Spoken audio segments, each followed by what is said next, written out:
Bienvenidas y bienvenidos al módulo 3 del taller Introducción a la Escritura Académica, módulo que se va a dividir en dos clases en las que vamos a desarrollar todo lo que ustedes tienen en el material de cátedra que ya subimos al Classroom y que ustedes van a tener que leer para reforzar lo que abordemos en este módulo. Este tercer módulo se denomina Anatomía de los textos académicos y científicos y en él vamos a abordar, como les dije, dos grandes temas que se van a dividir en dos clases. Esta es la primera clase en la que vamos a abordar un tema general que está planteado en el material y que se titula De la oración al párrafo. Como les dije, esta primera sección se denomina de la oración al párrafo y se encuentra a partir de la página 9 dentro del material de cátedra, después de toda una revisión que tienen respecto del tema abordado en el módulo 2. Los temas que vamos a abordar en esta clase son oraciones, párrafos y textos, y por último, los tipos de párrafos que componen un texto. Partimos de la idea de que el texto se constituye de palabras, palabras que se combinan para formar frases, frases que a su vez se combinan para formar oraciones y oraciones que se estructuran en párrafos. Y finalmente esos párrafos se unen para formar lo que denominamos texto. Si bien esta idea o este procedimiento parece muy sencillo, ¿no? Cómo ir de las palabras hacia el texto, vamos a ver a lo largo de esta presentación que en realidad producir un texto, tanto escrito como oral, es un procedimiento de mucha complejidad. Y por eso vamos a comenzar definiendo qué entendemos por párrafo. Porque a partir de esto que dijimos, podemos considerar que un párrafo se define como una secuencia de oraciones conectadas de algún modo entre sí. Sin embargo, vamos a ver que un breve encadenamiento de oraciones como el que sigue a continuación no constituye un párrafo, o por lo menos no constituye un párrafo razonable. Y el párrafo dice: la deflación consiste en una caída generalizada de los precios y origina una reducción de los intercambios económicos. Los actuales datos económicos de los países que integran la Unión Europea muestran una inflación media inferior al 1%. Sin embargo, hace 10 años no era así. Dentro de 20, nadie lo sabe. La economía no es una ciencia exacta, por mucho que los economistas se empeñen en pretender demostrar lo contrario. Sin embargo, los jóvenes insisten en matricularse cada año en ciencias económicas. En este párrafo, que se divide en diferentes oraciones o que se puede dividir en diferentes oraciones, podemos detectar que la primera oración comienza conceptualizando qué es la deflación, ¿sí? Y que la última oración comienza comentando o informando que los jóvenes insisten en matricularse cada año en ciencias económicas, ¿sí? Si bien la deflación es un tema que atañe a las ciencias exactas, a las ciencias económicas, no podemos decir que la deflación tenga algún tipo de relación con que los jóvenes sigan insistiendo en matricularse en ciencias económicas, ¿sí? Entonces, si bien aparentaría ser un párrafo bien formado, desde lo profundo, desde el contenido, es un párrafo que tiene bastantes errores, sobre todo en la coherencia temática que plantea. Entonces, si bien las oraciones están bien escritas, respetan las normas ortográficas del español, si bien tenemos un punto y aparte cuando termina este párrafo y podemos decir que desde lo gráfico, que a simple vista parece un párrafo bien formado, cuando lo leemos y analizamos en profundidad nos damos cuenta que desde lo semántico, que desde el significado, este párrafo no tiene coherencia temática. Entonces, para escribir un buen párrafo es preciso que las oraciones que lo integran constituyan un buen equipo, es decir, Un equipo que juegue a favor de una misma idea, que sostenga una misma idea. En conclusión, un párrafo constituye una unidad de sentido y no un mero encadenamiento, una suma de oraciones que tengan algo que ver entre sí, ¿sí? No es suficiente con que tengan algo que ver, tienen que sostener una misma idea.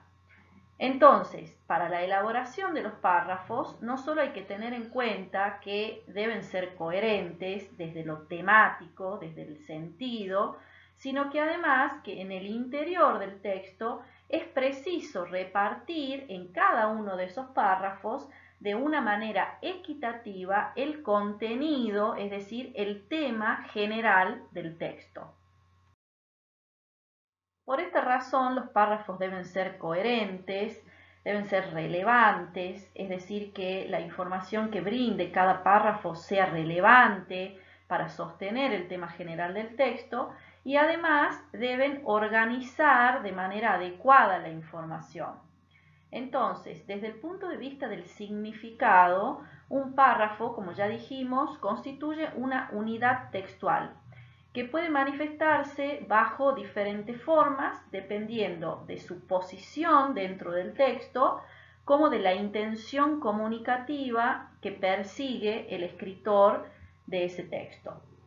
Y a partir de estos dos criterios podemos establecer una tipología en la que se distinguen básicamente 4 tipos de párrafos: los párrafos de enumeración, los párrafos expositivos, los párrafos argumentativos y contraargumentativos y los párrafos delimitadores de texto, que son los párrafos introductorios y conclusivos. Los párrafos de enumeración, que son el primer tipo de párrafo que mencionamos en la diapositiva anterior, consisten en una secuencia de ideas dispuestas una detrás de otra y organizadas en torno a una idea central.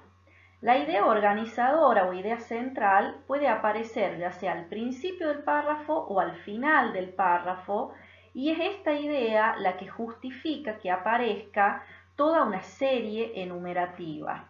Esa serie enumerativa o secuenciación de los elementos se puede marcar explícitamente mediante el empleo de palabras, de elementos lingüísticos que sirven para distribuir esas ideas que van a sostener esa idea central. Vamos a ver entonces a continuación un ejemplo para que ustedes puedan aclarar cuáles son aquellos elementos que van a marcar explícitamente esta secuenciación de ideas en un párrafo de enumeración. Un ejemplo de párrafo de enumeración es el que sigue, que dice: sería interesante comprender cómo el hombre de Cro-Magnon y sus contemporáneos resolvían el problema de transmitir a sus compañeros del clan y a sus descendientes las nuevas técnicas elaboradas con el fin de hacer más cortantes sus hachas de sílex, o bien cómo elaboraban y encerraban en el tesoro de los conocimientos de la tribu las causas de un fenómeno natural, una inundación, una erupción, un temblor de tierra, y eventualmente qué acciones eran necesarias para evitar consecuencias catastróficas. O comprender, además, cómo analizaban la muerte aparentemente inexplicable infligida al cazador más valeroso del grupo por un enemigo invisible. En otras palabras, cómo transmitían informaciones sobre las tecnologías adquiridas y cómo construían su visión de los fenómenos naturales. En suma, cómo explicaban la realidad.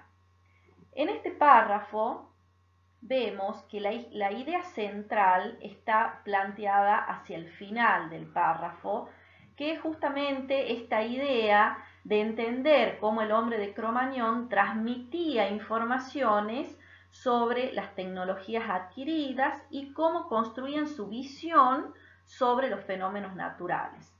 Y ahí termina ese párrafo ya con la idea central bien explícita, que es cómo el hombre de Cro-Magnon explicaba la realidad. Esa idea es la que justifica toda la serie enumerativa que está antes, ¿sí? Porque ustedes fíjense que explicar la realidad es resolver el problema de, bueno, cómo transmitir, por ejemplo, o cómo hacer las hachas de sílex más cortantes, o cómo poder explicar fenómenos naturales como una inundación, una erupción o un temblor de tierra, y también cómo explicar que el cazador más valeroso del grupo pueda morir de manera inexplicable, ¿sí? Entonces, todas esas cuestiones que están enumeradas antes de que aparezca la idea principal son la enumeración, el desglose de cómo el hombre de Cromañón explica la realidad.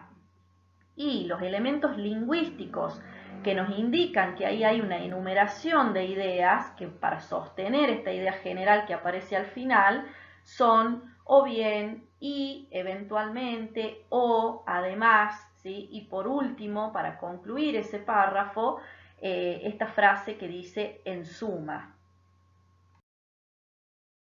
En muchas ocasiones el párrafo de enumeración funciona respecto del texto completo porque sirve de organizador de la información expuesta dentro del texto, ya que anuncia las partes en las que se va a dividir, así como el lugar que van a ocupar todos los temas que se desarrollan en el texto. Por ello, con frecuencia, este tipo de párrafos enumerativos funcionan a modo de introducción. Veamos entonces el párrafo que sigue. Este capítulo presenta un panorama general de la genética en forma de orientación para el resto del libro. Trataremos primero sobre ciertas generalidades de los genes, su herencia y la manera en que interaccionan con el medio ambiente. Descubriremos luego el procedimiento peculiar por el que los genéticos reconocen genes específicos y consideraremos su utilización en el estudio de los fenómenos biológicos. Por último, examinaremos en qué formas distintas se afectan recíprocamente la genética y la sociedad humana. Este párrafo, como ven, es un párrafo que funciona a modo de introducción de un libro específicamente. Es además un párrafo enumerativo y los elementos que nos indican que hay una enumeración son los elementos que tienen resaltados, que son primero, luego y por último. Todas estas oraciones que conforman este párrafo sirven para explicarle al lector cuál es la organización de la información dentro del texto en general y a su vez anuncia cuáles son las partes en las que se va a dividir ese texto. Por lo tanto, este es un tipo de párrafo enumerativo que sirve mucho, sobre todo para textos académicos. Respecto de los párrafos expositivos, que es el segundo tipo de párrafo que mencionamos, la idea que desarrolla un párrafo de este tipo puede ser simple, ya sea centrada en un solo concepto, o una idea compleja que sea el resultado de la relación de varios conceptos entre sí. En los textos expositivos, el objetivo es desarrollar un determinado tema. Por ejemplo, una clase, ¿sí? Una clase es un texto meramente expositivo, como la que están escuchando o mirando ahora, que tiene el propósito de desarrollar un determinado tema. Sin embargo, tenemos que diferenciar un texto expositivo de un párrafo expositivo, porque podemos tener textos de tipo, por ejemplo, argumentativo, en los que se desarrollen párrafos expositivos. No necesariamente todo el texto tiene que tener el mismo tipo de párrafos, ¿sí? Es decir, que los diferentes tipos de párrafo van a sostener la intención general del texto, que puede ser expositiva, argumentativa, informativa, dependiendo de qué tipo de texto estemos hablando. Por otro lado, la elaboración de párrafos expositivos ya exige enunciar de manera explícita la idea central y después desarrollarla mediante un conjunto de frases, de oraciones que explican, que aclaran, concretan o amplían el sentido de aquella idea central.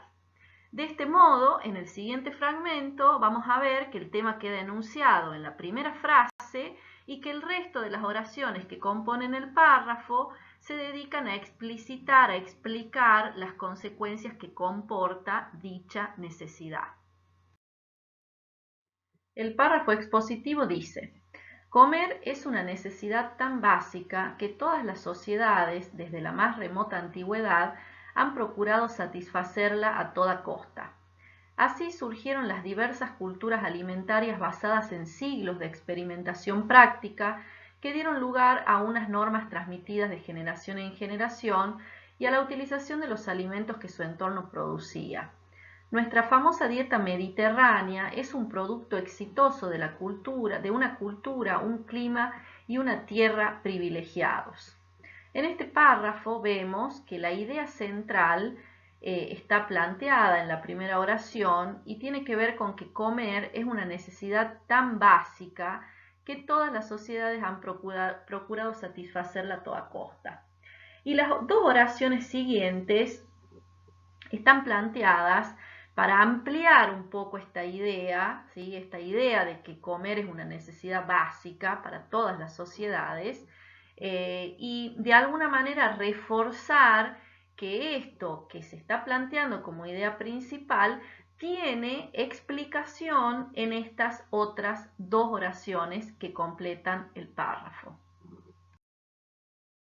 En los párrafos expositivos, si se tratan varios subtemas, es frecuente que la presentación de cada uno de ellos se realice mediante la utilización de expresiones distributivas como las siguientes: por una parte, por otra parte, por un lado, por otro lado, en primer lugar, en segundo lugar, en tercer lugar, o no solo, sino también. Leamos el párrafo que tienen a continuación.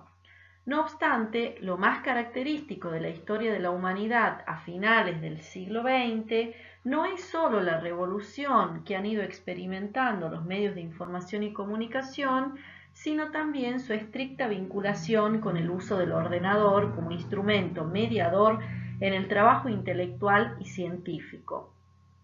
Y aquí, como vemos resaltadas, tenemos las expresiones distributivas, no solo, sino también, que están organizando este párrafo que se constituye por una sola oración para poder explicar, para poder reforzar la explicación de, bueno, qué es lo más característico en la historia de la humanidad a finales del siglo XX, ¿sí? ¿Qué es lo más importante? ¿Qué es lo más importante que ha ocurrido en la historia de la humanidad a finales del siglo XX?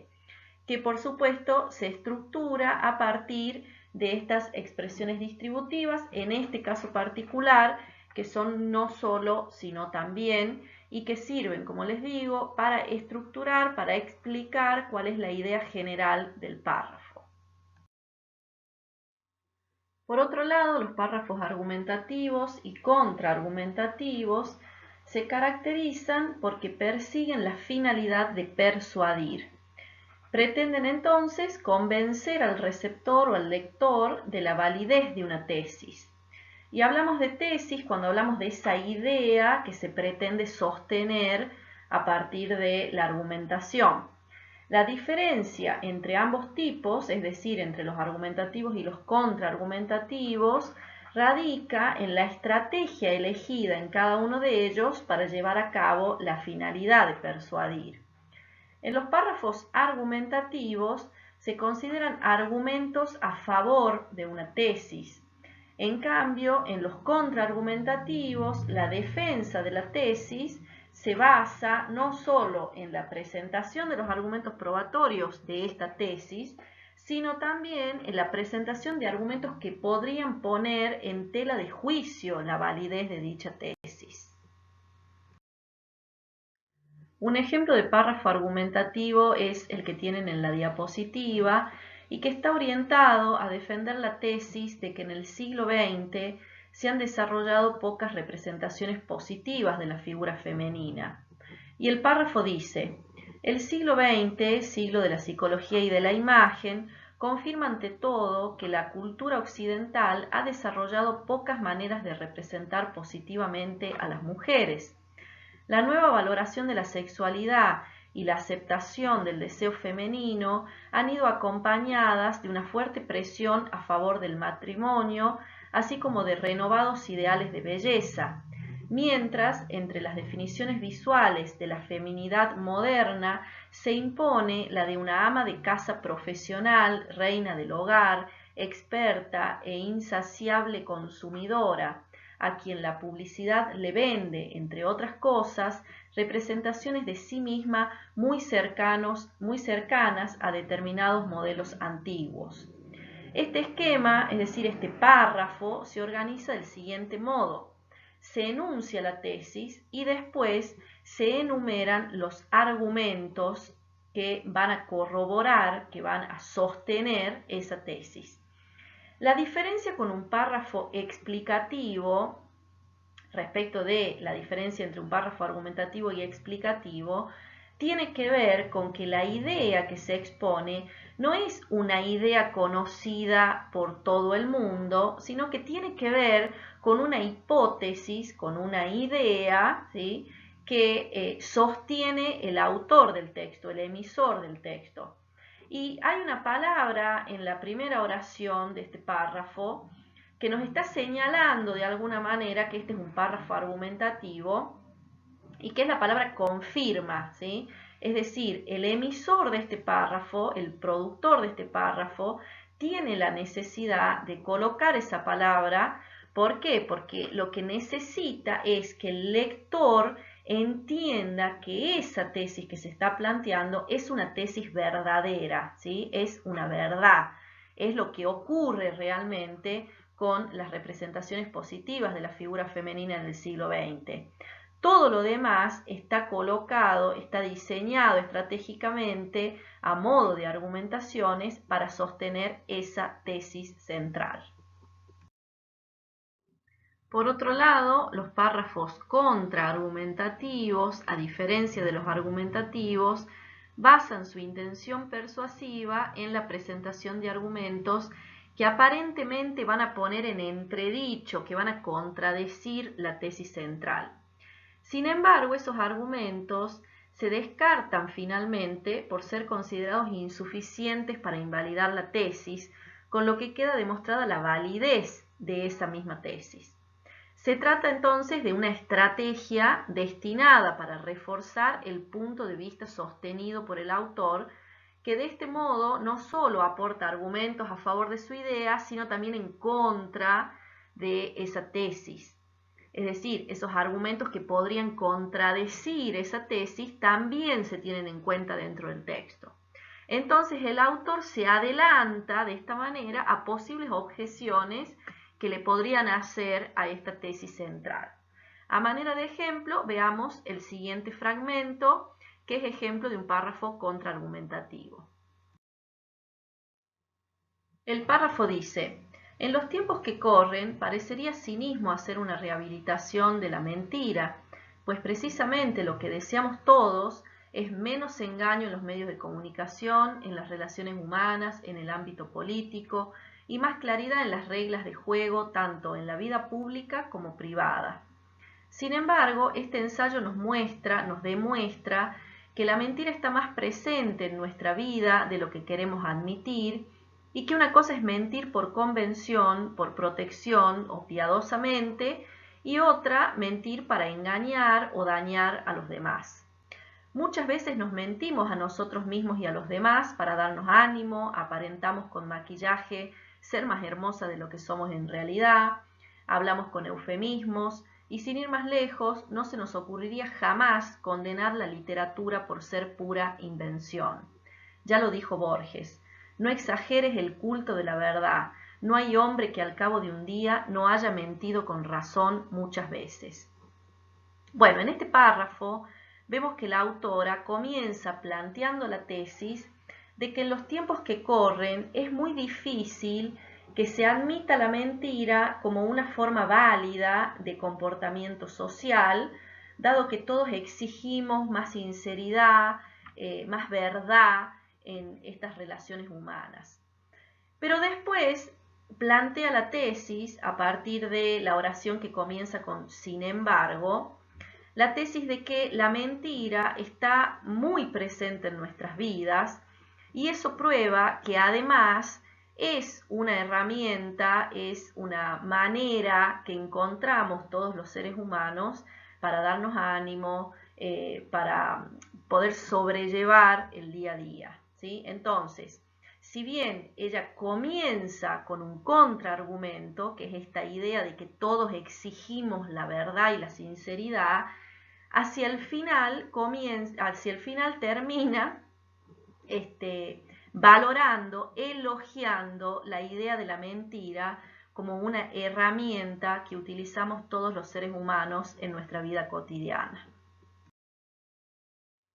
Respecto de los párrafos delimitadores, que son los que mencionamos al final, que se pueden denominar también párrafo de introducción y de conclusión, decimos que son párrafos delimitadores porque marcan el principio y el final del texto y que no constituyen una modalidad diferente respecto de los párrafos anteriores, puesto que una introducción o una conclusión pueden ser enumerativas, expositivas, argumentativas o contraargumentativas, ¿sí? Es decir, que lo que va a indicar que estamos ante un párrafo delimitador es justamente que la función de ese párrafo, más allá de que pueda ser expositivo, argumentativo o enumerativo, es indicar que ese es el principio del texto o que correspondientemente es el final del texto, ¿sí? Y es por esta razón por la que se diferencian de los demás párrafos. En el texto académico, el escritor debe, desde el inicio, centrar el tema que desarrollará a continuación, ¿sí? Explicitar cuál es el tema que se va a desarrollar a lo largo del texto. Cosa que puede ser diferente en textos literarios, que pueden empezar por el medio de la historia, por ejemplo, que pueden empezar incluso hasta por el final, pero que al contrario, en los textos académicos, lo que debe ocurrir es que el autor, que el escritor, guíe de tal manera al lector que no se tengan dudas de cuál va a ser el tema que se va a abordar, ¿sí? Es decir, que en un texto académico tenemos que empezar por el principio y terminar por el final. Sí o sí, esa es la organización que tiene que tener. Asimismo, debe dedicar el final del texto a recapitular la materia expuesta, sintetizando las ideas principales, ¿sí? Tengo que volver sobre cuáles han sido las ideas principales que se han abordado en ese texto. Y tener en cuenta que cuando se elabora un texto académico no se trata tanto de hacer alarde sobre el ingenio de cómo puedo organizar o expresar las ideas, sino de buscar la manera en la que puedo exponer de manera eficaz y precisa las ideas que quiero comunicar, ¿sí? Entonces, la función de guía que tiene el escritor en este tipo de textos es fundamental, puesto que tiene que tener en cuenta que debe guiar desde el principio hasta el final al lector para que pueda comprender cuál es el tema central del texto. Bueno, en el siguiente párrafo vamos a ver un ejemplo de párrafo introductorio. El párrafo dice: la diversidad y las adaptaciones de los varios millones de especies que forman el reino animal constituyen un motivo de fascinación para aquellos que aman la naturaleza. Una parte de este gozo se deriva de la observación del funcionamiento de los organismos animales. En un principio podría parecer que con tantos tipos de animales adaptados a una gran variedad de ambientes y estilos de vida, la tarea de conocer y apreciar la fisiología de los animales sería abrumadora. Afortunadamente, para los científicos y los estudiantes, los conceptos y principios que constituyen la base del conocimiento de la función animal son relativamente escasos, ya que la evolución ha sido conservadora y creadora. Los principios y mecanismos básicos de la fisiología animal son el tema de este libro. Y vemos que este es un párrafo que constituye una parte del prefacio de un libro titulado Fisiología Animal, y en él se desarrolla cuál es el motivo por el cual se decide escribir un libro como este, y que tiene que ver con esta idea de la fascinación que tienen todos aquellos que aman la naturaleza. Y también vemos cómo hacia el final de este párrafo el autor, la autora, en este caso los autores, nos están anticipando cuál es el tema de todo el texto en su totalidad, ¿sí? No solo del párrafo, sino de todo el texto en general.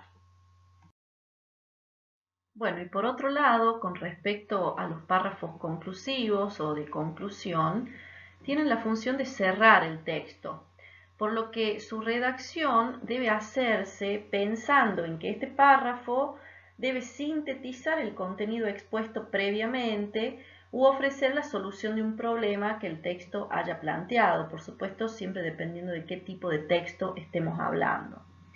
Entonces, la función sintetizadora o conclusiva de sumario o cierre, característica por supuesto de las conclusiones, puede quedar reflejada en la propia estructura de los párrafos conclusivos, que es lo que se da con mayor frecuencia.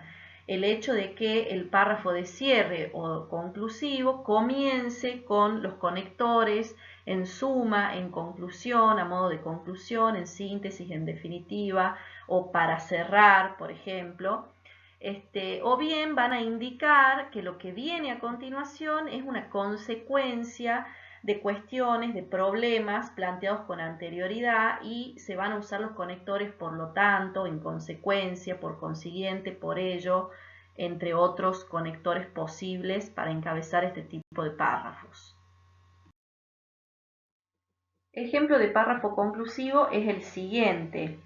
En conclusión, tenemos la impresión de que cualquiera que sea la actitud o el comportamiento de una mujer sin pareja, siempre existe un riesgo mayor de ser objeto de especulaciones y cotilleos que finalmente erosionan su credibilidad y le causan perjuicios profesionales. Si es atractiva, se le acusará de utilizar sus cualidades para beneficiarse laboralmente. Si además es espontánea y se comporta con cierta libertad, puede llegar a ser mal interpretada. Para la soltera, como ya hemos señalado, la profesión supone una mayor presión porque el éxito profesional ocupa un lugar central en su vida, para bien y para mal. Nadie se ocupa de ella al llegar a casa, pero tampoco ha de asumir la extenuante doble jornada de sus amigas casadas, sobre todo si son madres. Y vemos en este ejemplo cómo el párrafo se encabeza por esa frase en conclusión, como dijimos en la diapositiva anterior, que encabeza frecuentemente este tipo de párrafos, y también vemos como a lo largo de las oraciones se van enumerando cuáles han sido todos los temas que se han abordado a lo largo del texto y que refieren a cuál es, digamos, la visión de la mujer sin pareja en este caso. Bueno, y ya para concluir esta primera sección denominada de la oración al párrafo, vamos a recuperar lo que dijimos en una de las primeras diapositivas, que tiene que ver con la noción de párrafo, que implica que desde el punto de vista del significado, un párrafo constituye una unidad textual que puede manifestarse bajo formas diversas, dependiendo tanto de su posición en el texto, que sería el caso de los párrafos delimitadores sobre todo, como de la intención comunicativa que persigue el escritor, como es el caso de los párrafos de enumeración expositivos, argumentativos y contraargumentativos. Y vemos también cómo estos 4 tipos de párrafos nos sirven como patas, como sostenes, para poder abordar y construir el tema central del texto en general. En la página 18 del material en el que se abordan los módulos 3 y 4, tienen ustedes una práctica de escritura en la que les proponemos redactar un texto que conste de 4 párrafos, uno de ellos enumerativo, otro expositivo y 2 argumentativos. Para la elaboración de este texto, el tema tratado será la presencia de Internet en la vida cotidiana. En el texto, los tipos de párrafo, el uso de conectores y la información tienen que estar distribuidos de acuerdo con el siguiente plan de construcción. La introducción consistirá en un párrafo expositivo que introducirá el tema y subrayará que Internet se ha instalado en la vida cotidiana de maneras muy diversas. El segundo párrafo será una enumeración de aspectos derivados de la aparición de Internet que han modificado sucesivamente la forma de vida de las personas. De este modo, se justificará que Internet está cambiando las costumbres y las normas de comunicarse entre las personas. El tercer párrafo será una estructura argumentativa en la que se subrayará la cotidianización de programas, aplicaciones, redes sociales, etc., que han pasado a formar parte de la vida de la gente.